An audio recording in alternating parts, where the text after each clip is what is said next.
Y is recorded in front of a live studio audience. We discussed this briefly, but we weren't rolling. So BMW, everyone loves a good heated seat in the winter in your car.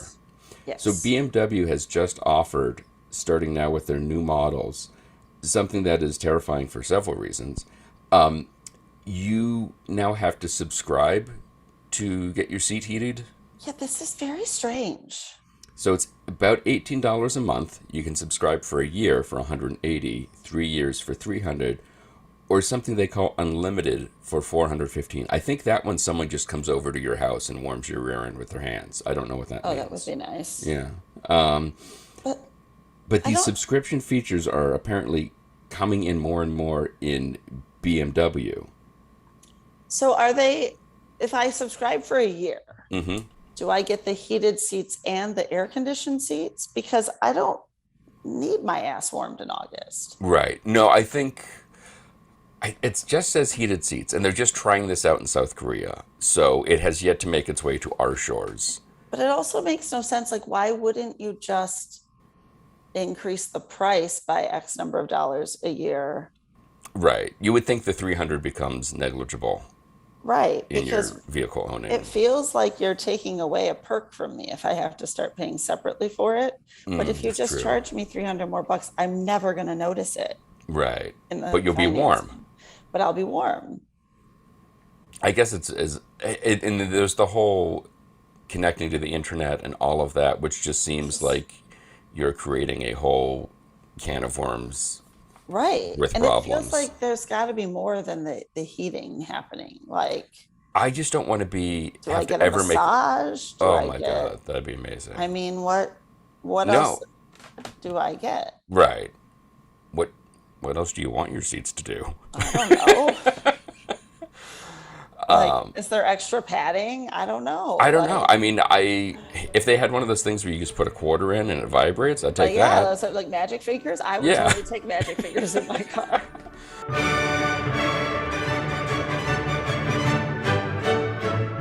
This is Why, with your hosts, Heidi Hedquist and Luke Poling. It's going to be 100 degrees today, and I'm expecting to see a neighbor running down the street on fire.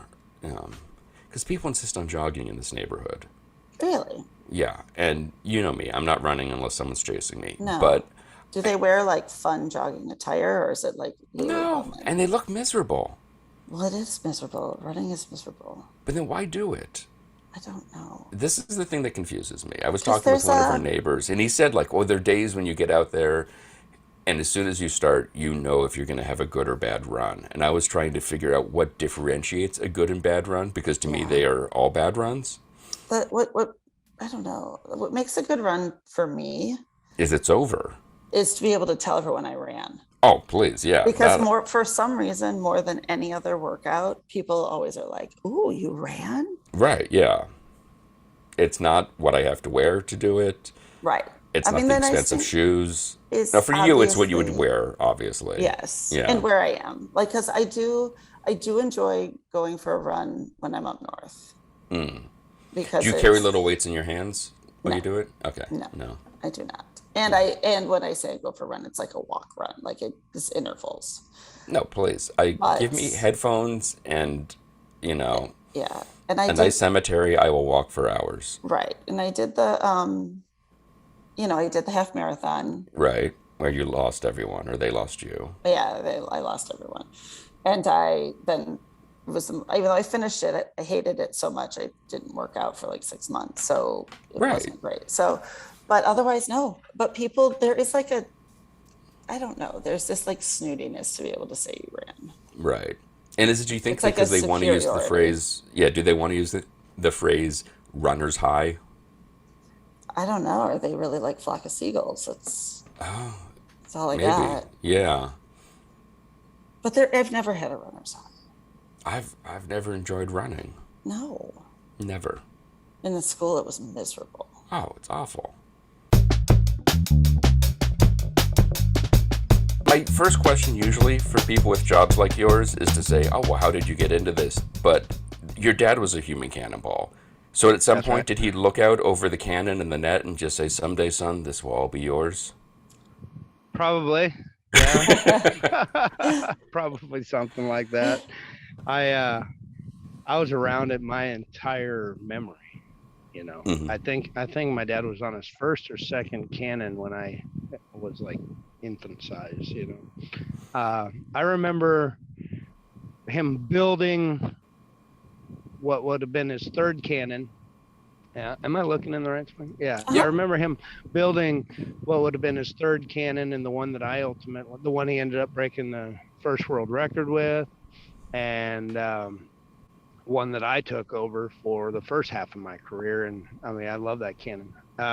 So yeah, I mean, it's always, I was walking and crawling on nets while they were being set up and things like that. I think my first involvement inside of the cannon, I was operating the cannon at a really young age. Wow. Actually being involved with the firing process in there, and we were always a part of the setup. Setup and teardown was you better be ready to work no matter how old you were, in the family. So that's kind of a way of our world anyway. The kids get involved, and so yeah, it was probably always in some kind of a destiny, at least the opportunity to do so. Yeah, but I read that at one point you thought you might not go into the family business. You're thinking of perhaps law. Is that correct? Well, a young kid trying to figure out what they want to do. I Of thought course. pretty much everything. Yeah. But I did consider, going a college route and going, been good at things like engineering and things like that. Probably I would have enjoyed that kind of a career, but I've kind of done some of that myself anyway. Sure. So for my own self, yeah, I think I was a kid with options. I know, but more options than most. Most people don't get the option to do what you do. Shooting out of a cannon. Yeah. Well, I don't know if that's a series of unfortunate events or what brought me to this point, but yeah. No, it's pretty sweet. I think that's amazing. How old were you when you made your first launch? Front yard in Oregon. Yeah, front yard in Oregon. I was 17. Shot twice in one day, and then my dad hit the road. It was all, and then it was 2 years before I even saw a cannon before next. I think I was off doing my own thing in the entertainment world, helping my sisters. Well, that's not true. I helped with the other cannons. My sisters were cannonballs, but I was never around a cannon that was potentially me being out there.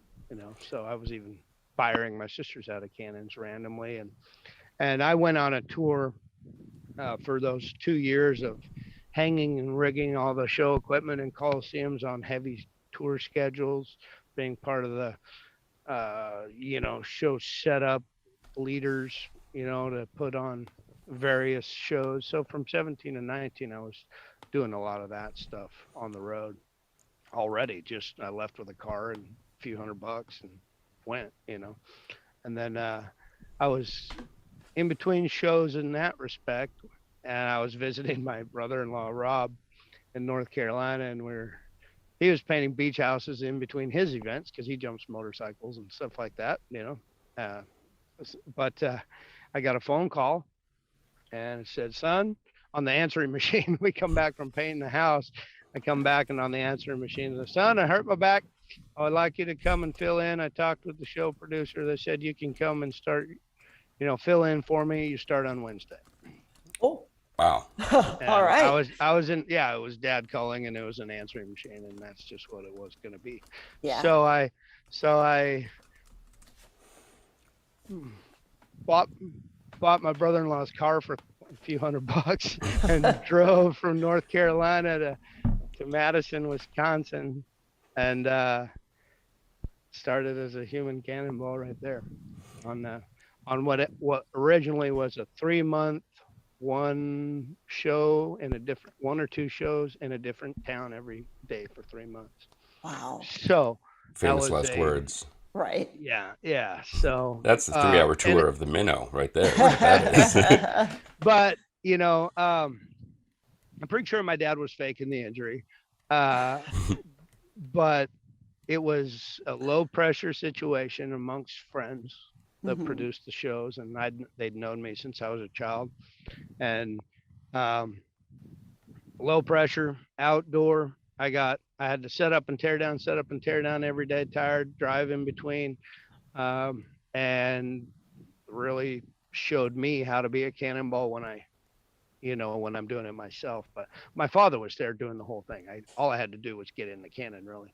And it was a process. I think I had all the prerequisites for that job. Very, very much suits my skill set. What are those prerequisites? Foolish enough to get into a cannon and have someone else hit go. Dad's line. Yeah. My dad's line is smart enough to build it and stupid enough to get in it.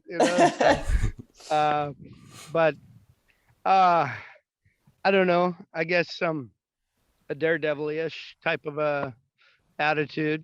I'm always been nimble. If I fall off of something, I usually land on at least 1 foot. I had acrobatic backgrounds. I was strong, core instincts from being a wrestler and football player for years, and mostly the trapeze artist work that I did. I grew up in that.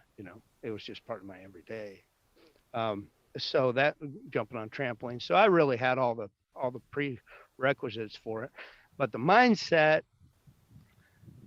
that takes. I had a good one for that too, but. I think you got to have a certain mathematical certainty. You have to understand the machine and the math behind it to be brave enough to get in it, especially at distances where small, under pressures and distances that are very, in other words, a big cannon shot's pretty scary to sit on the end of that barrel, and look down there at the net and go, yeah. Oof. Not only am I planning on hitting that net, I'm planning on landing in the sweet spot where it's not going to rip my shoulders off, and say, okay, here we go, and do it time after time after time. So that's however that translates into personality traits, I don't know, but it's important to reach that point, and I don't know. You've got to take all these crazy circumstances and prep work and ideas and people in your face as you're trying to prepare for shows. Sure. And dealing with all the people and make all that stuff. And then you've got the problem of the net, how it got set up, the problem of the lay of the land. You got the weather starting to come in, and all these things got to go like this. And by the time you get in the barrel, you better have it clear enough in your mind that you're not thinking about it anymore, because you got to be ready for this, Wow. And by the time I get in the barrel, that's one of my favorite parts. Is all right, here we go. Now all I gotta do is. Now you're in it. Now we're in. We're pretty much committed. No going back. What's done will be done in about 20 seconds from when I get in there. It's like, okay, we'll find out in a minute. And the reaction that I get from people is just second to none. As far as enjoying my work, it's just precious, it's precious. Is there any, you said you have all the kind of prerequisites to be a cannonball, but is there any experience, is there anything you can do to be ready for it other than just doing it at a certain point? Well, I mean, everything's in the prep work. Right. But knowing you're not going to, like you said, tear your shoulder when you land, I'm assuming you only learned that the hard way. Helps. Yeah. I mean, it helps to learn the hard way. Don't want to do that again. Yeah. I don't know. I think I went through as a cannonball, young cannonball, I had just made of rubber and super strong and young and athletic, and could take a weird twisting and not feel it too bad. But I took a lot of really, really, really tough hits early in my career, and when I was young and dumb and fearless, and that was certainly probably a determining factor on where I've gotten to in the time frame I've had. Without the young, dumb, and fearless, don't think I'd ever had the guts to do what I'm doing. Yeah. So I trained myself at that point. Like mentally, I used to have, I knew, just knowing that I someday had to shoot out of a cannon enough made a certain amount of, okay, here, woo, I'm a human cannonball, like underlying, this has got to happen. And then there would be, 2 weeks to showtime as a young person, not being as fluent in transportation, meeting, greeting, talking to the big shots, handling the security, being in front of the crowd in whatever capacity, whether it's on microphones and, which is very intimidating and, especially young, and putting on a good show. As soon as I signed a contract, the nerves would start, and I'd be just, sometimes you just be terrified until you're done with the first shot there, and then it becomes a little more fun once you're tested. Hey, it worked once, Right. and I did. I think at one point I found myself doing over 400 cannon shots a year. Wow. For part of my career, and that I wouldn't want to do that many now, although I do. But it's essential to be good at something to just do boom, boom, boom, so many times. But you can't do that one, monster cannon shot every day. Just, not only physical features, but it's things that like the weather doesn't allow you to do sometimes. There's some cannon shots that just put you up there. So, just at the mercy of the venue, of the day and things like that. So I don't know, kind of rambling on there a little bit, but that's not at all. Go ahead. That's some of the essential parts of earlier, they're just the mass number and the fearlessness, and then injury, hard to coming back too soon, not even missing shows almost. There was parts of my career that I was scared to do the job. Not many times when I backed away from the job, but I felt it, you know what I mean? Mm-hmm. And then I pushed myself the last couple of years very hard, and last few years amongst some injuries, and I have broken shoulders in the last 2 years. And then said, okay, that's enough of that crap. So I, I felt like giving up at that point. It was just so difficult, and I felt so injured, but I came back from that, and we pushed last year harder than I've pushed in a long time, and came out. I'm doing bigger cannon shots than I've ever done, with way more confidence, and I have learned to know that I got this in the bag, and I don't have to sweat the anticipation of it.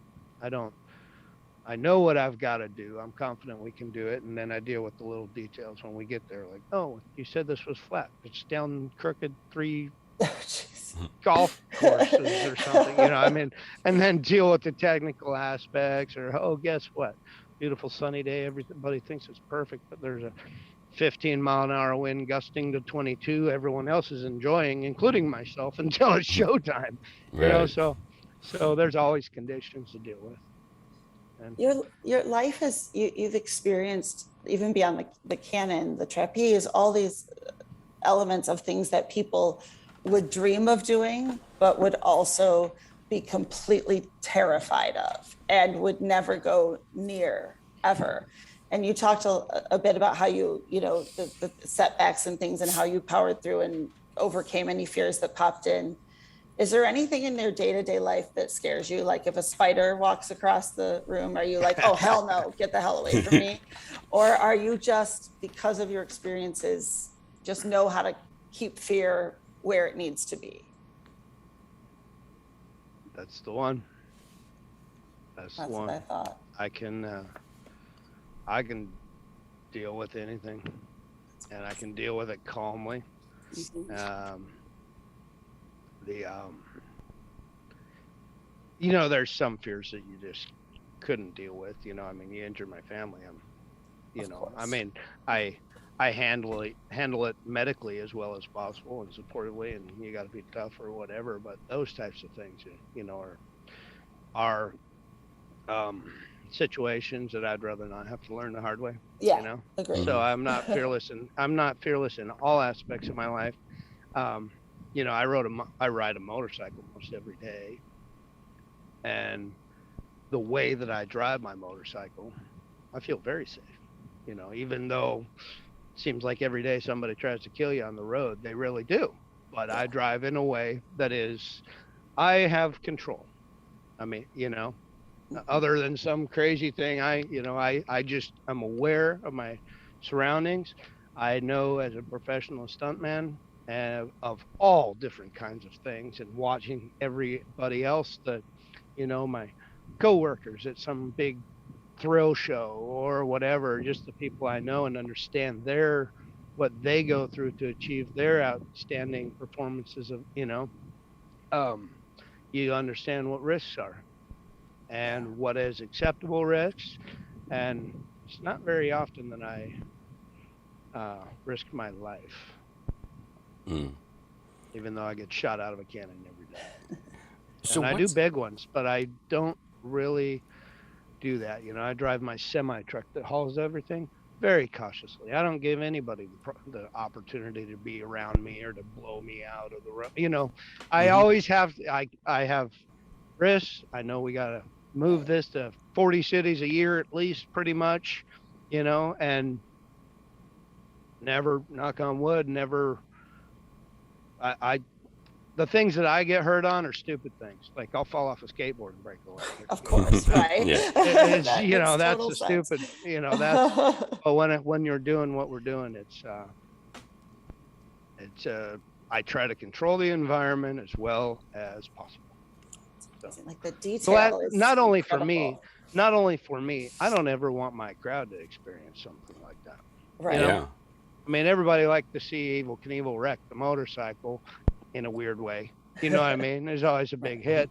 Oh my God, he survived that. But I like to get in there and have people go, holy heck, he did that, bounced up, jumped out of the net, took a bow, and like nothing. Did I just see that? Right. You know, there's no, yeah, look, we just nailed that. There's no, you know, it's crazy, but I think it comes across as very, very professionally accomplished, you know, and that's years of experience. That's what that is. So what's the distance that you normally travel? I usually shoot between 130s and 160s. Wow. And like from the end of that barrel right there, I think I'm doing that right. Yep. No, perfect. Yeah. Like, you know, to where I land. Mm-hmm. And this I play with a lot. The up and down. Most cannon shots I do are 70, 75 feet high. So wow. I put them up there pretty high. Yeah. And what's the speed that you are moving out of that cannon barrel at? I don't calculate that very often. It's written in Guinness World Book of Records that I came out of the cannon in Milan, Italy at 74 miles an hour. So that's from there, there to there, and 74 miles an hour. And we did, I mean, in it's like a fifth of a second or something. Wow. Less than half, you know. We recorded it with, we did some really neat, a show and a study with the Discovery Channel and Wright-Patterson Air Force Base, and they took different cannon, but I did similar shots out of it, and they found me to have 10 times the force of gravity when the cannon fired consistently. Wow. We did 5 or 7, I can't remember which, that were measured with G-force equipment. And then with the speed, you couldn't quite tell because we were going off of movements that we thought, okay, now the pressure's off, how fast did I? But in that time frame was like between a fifth of a second and a half of a second that the measurements were in. So I went from there to weightlessness. Yeah. Or impact of weightlessness within half of a second. And then the landing net was 12 probably the softest net I've ever hit. My guess would be 12 to much more, because the net's rougher by far than the Cannon. I don't know if it's faster as far as pure G's, but it sure as heck feels more dangerous, Yeah. Yeah. Does that time feel short, or does it feel long? Does time stop during when you're No, there's just out? no time. There's It's just none of it. There's none of it. Yeah. 1 second, you're in the bottom of the Cannon. 3, 2, 1, and you're out. And you're 30 feet out probably before you remember. I feel the initial, and I feel no time, but there is quite a bit of recognition that happens in my mind, and it's kind of on the way. On the initial hit, I don't feel anything as I'm accelerating, really. Okay. Unless it bends me down, I'll come out and go, that crushed my left ankle down a little bit more than the right. So my first move is instinct, basically, to recover with my arm. Yeah. So I try to come out under that hit and then immediately try to be straight and true and not turning, really. Not turning like that. And then as I get to the top, I start to control my flight with my arms and my heels and my head. And then it's a dive down, which I kind of do like a suicide dive because I like to watch it coming, Sure. Who doesn't? Turn right at well, it just gives me an awareness better than flight like this. My visibility is better, so I don't know. I'm scared of overturning also. I've never, it's a terrible feeling. I haven't had that I'm overturning feeling, for a long, long time. And that's because I control it differently now, much longer shot. I go straight for long ways before I even think about landing. I wish I'd gone to school with you, because you would have been the best physics partner ever. I would have aced every test. Yeah. Because it makes so much more sense when you tell it in an exciting way like this, instead of velocity, blah, blah, blah. And I would have totally. I think physics, every problem should have an example. Right? Yeah. It's amazing. And what better no idea what you're talking about. I'm the same way. It has to have some context. Right? Or it's not that I can't understand it, it's that my interest is this. Exactly. Know what it's being used for. Yeah. So what makes a good cannon? I know you mentioned the first cannon of your dad's that you use. You're like, I love that cannon, this cannon. What makes a good cannon?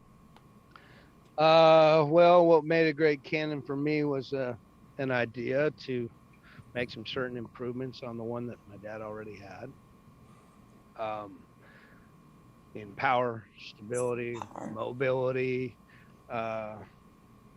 even climate control. I mean, there's so many systems on this cannon that are, and just all these different systems on it. But the key to it for me, honestly, I mean, I started the project, I made it look like, you could come in the shop and go, oh, there's the frame of a cannon, there's the barrel frame of a cannon, and we got, major components on order. I did a lot of that. I got it to that point, and then my dad, my brother, my friends at Hood's Machine, they did outstanding work. It's like anything, I think, really, it's having the right people around you, and everything on that cannon is straight. It's I think my dad did the barrel. He did the barrel in the box. You see the what you see out there, the frame of it, and that's just beautiful craftsmanship. I think especially if you saw it before it was painted, it was like, wow, that is really beautiful. So that's a wooden fiberglass vapor barrier is what that is, and so he made that out of wood. Wow. Coated it, and it was beautiful. So, I mean, what makes a cannon shoot well is accuracy, power, stability, probably accuracy, stability, and power in that order. Sense. I can do some pretty great things with that cannon.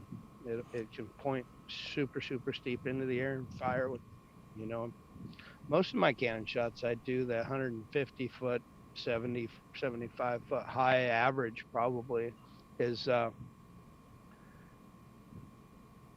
I'm dropping within that much, even with climate changes and elevation changes on the shot or just in general. I mean, everything kind of affects air, so, and therefore air resistance, both inside the cannon when it fires and in flight.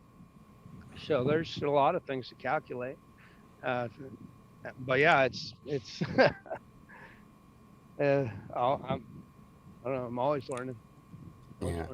On the cannon, it's a thing of beauty. Do you ever make any modifications for comfort? Do you have AC or heated seats or anything like that? We put fans inside in the summer. The air gets pretty stale and it gets pretty hot. It's insulated in there so that I can slow down the change in temperatures. Okay. But right. There's not like a tape deck or something. I can heat it when I want. No, it's got cool lights. All right. Inside of it.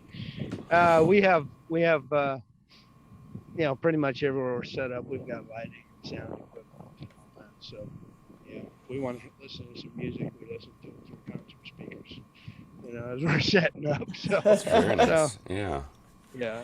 We have Spotify. That's that's go. kind of an upgrade. For that. So That's awesome. But no, it's I've been here. I ended up in Pennsylvania with a friend of mine. We just finished doing a hot air balloon festival in New Jersey, and we're off to PA in like 6 more days or something, 5 more days.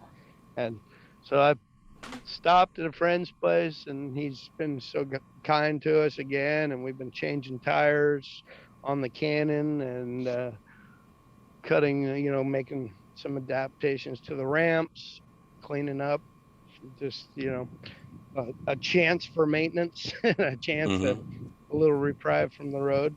Been a long time since we were shut down anywhere. Yeah, I was going to ask what your schedule is looking like going into the fall, into the summer here. I'll get shot out another 120 times or so this year. Wow. You said 120? Probably something like that between now and Halloween. Okay, well, that's, Yeah, October 31st, I think we have like something like that. Is there Cannonball season? I think we have 100 on book or 90 something cannon shots on schedule already. I'm talking about it, 30. Wow. So some of those are in the same venues, so that's where you sure. really add the numbers up. But that's probably I think we've got 10 more cities to do. Wow. Before we start getting, the calls are starting to come in for the winter already. Wow. Oh my gosh. We'll see. Do you take like December off, or do you? Yeah, I think I'm going to take the holidays off this winter. Yeah. It's important to me to get my big family together. Does this still hold the same thrill for you? Do you still enjoy it? Is there that moment, either mid-air or when you're in the cannon, where you just go, things could be much worse? I think more so now than ever. Yeah, more so now than ever. We oftentimes take on a lot bigger projects. So the workload building up to them and the victory at the end is always bigger, as a human cannonball and prepping to be a cannonball, both mentally and physically, I do better now than I did, so my confidence level's through the roof right now. I could break any world record out there in a week's notice right now, Wow. So where I don't usually feel that. So I feel like it'd be more of a project. So, no, I feel good. I'm in a great place with my family, my kids, that makes a big difference on how you view things. So my kids are on tour with me. My 16-year-olds I'm actually running a tour. I started the year in February running a tour with 3 teenagers.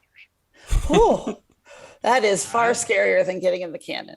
Yeah, it was. One I had already Chloe, I had already had her for a year, and she was up to par. And actually, she was a great example for the others because they came in clueless without work ethic.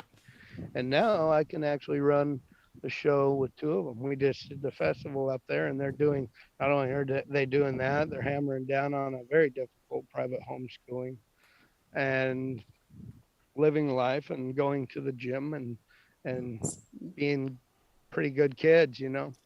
I'm very proud. So all that to say, when I show up somewhere, my whole system is better. So Yeah. we jam through it. I have my young slaves that I can order around, and there's nothing they can do to stop me, you know. And everybody's proud of what we do. So I'm not just proud of myself. I'm proud of, you know, everybody's accomplishments. And now, instead of just a team of people I've grown to love, now I get to do it this year with my family. So I'm really my youngest kids. So if I can get them off going well, then that's outstanding. Feel good. So yeah, I mean, every show's been a great feeling.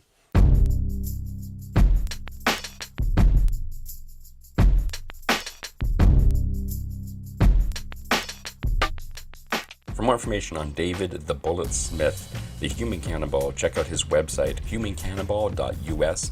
He is also on Facebook, where he's at facebook.com/David the Bullet Smith AGT. You can check us out on all the various socials. Be sure to visit our website, and don't forget to leave us a review.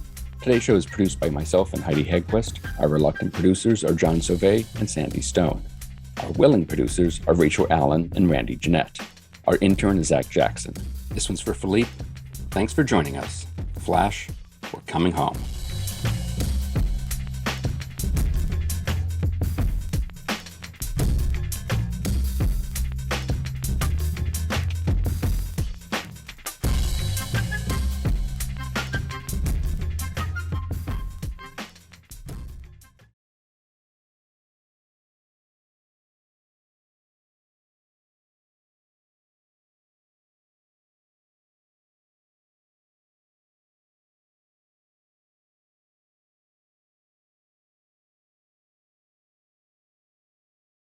Nigel, is that you?